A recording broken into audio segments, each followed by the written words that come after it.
Hello, everybody. So in this video, what I'm going to go over is some tips and tricks of how to search the literature for your writing assignments. So we're talking about how to search for uh, academic papers, academic chemistry papers. And there's a few different ways.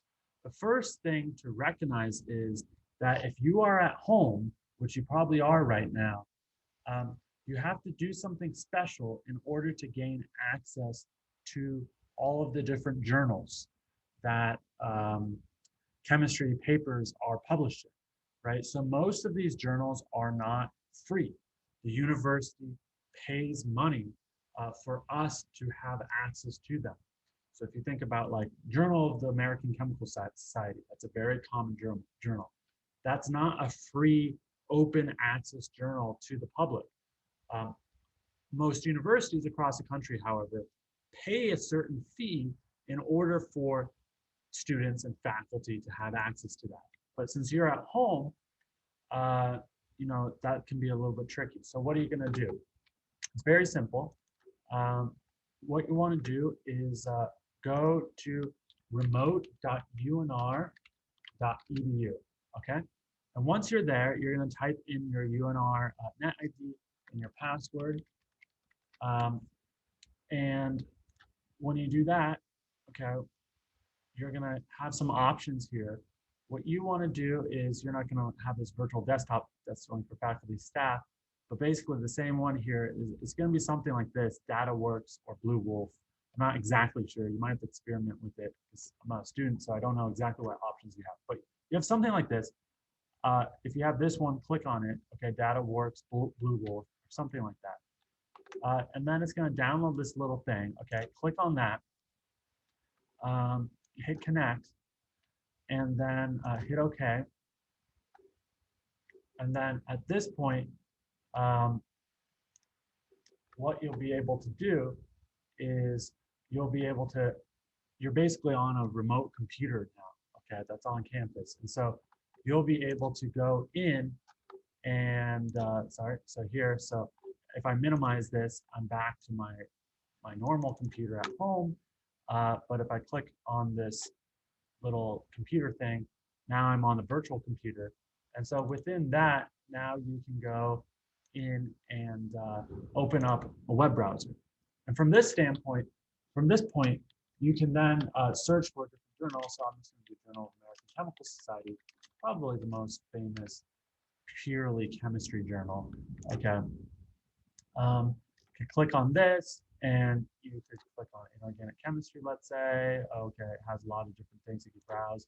Inorganic compounds, this might be a way that you want to search for a cool paper. Let's say I'm interested in phosphates. Boom, okay. The most recent one that, or the first one that comes up is from 2000, pretty old. Intermolecular scalar couplings. Okay, this is an inorganic NMR paper. Totally fine if you wanted to do some paper like this. I don't know if it's particularly interesting, but anyway, so now you can view the paper. Okay, um, so that's sort of the main way to get access to journals. Now, how do you want to search? One way is just this kind of browsing way that I showed you.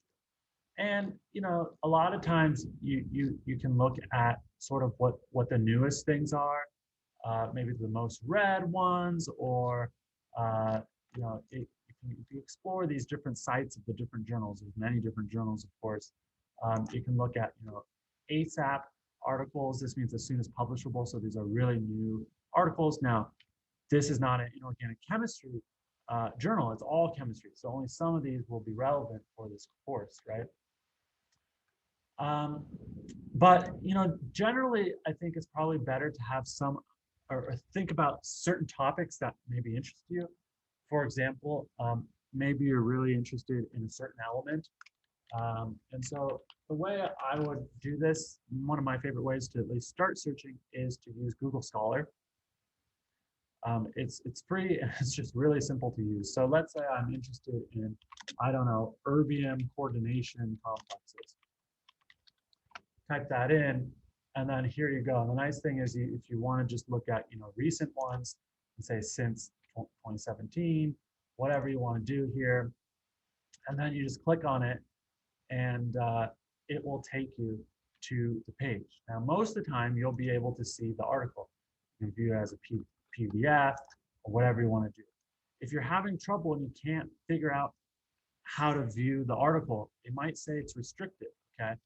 And the reason why it could be restricted is because our university doesn't have access to that journal. Okay, now our university is pretty good. We have access to a lot of different journals, so you won't run into this problem. But you know, it's just something to keep in mind. A third way to search that's very popular for the organic chemistry side of things, but you can also use it for inorganic chemistry. I'll show you how. Is SciFinder. So if you go scifinder.cas.org, then it takes you to this login page. Okay. Now, if you haven't used SciFinder before, you're going to have to register. And it's free to use. Okay. And if you want, I have to remember my password here. If you want information about how to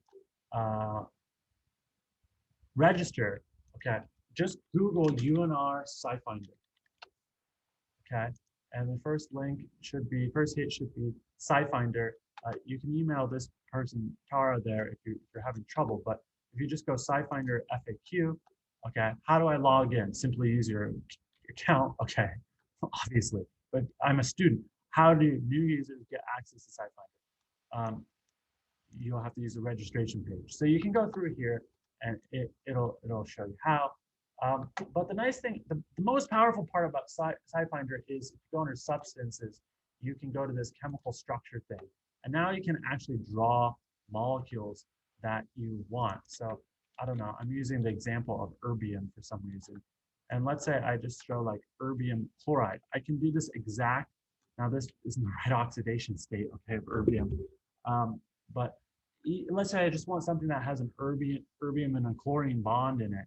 Okay, I can do either exact search, but you know this isn't a stable molecule, or I can do substructure search.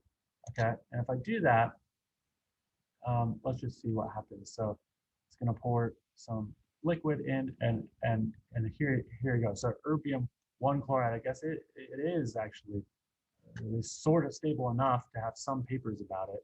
Okay, but here's like a weird compound. All right, or this thing. And then what you can do is you can see how many papers. So this is the most common oxidation state, 3+. So you can see this whole thing is now charged. But you can click on this thing for references and hit get. Okay, and then you have all these different papers that are coming up. And you can keep clicking here, and you can then get the paper. Or what I like to do is I just copy and paste the title, paste it in, and then boom, I click on it in Google, and then there I am, download it, and I can read it.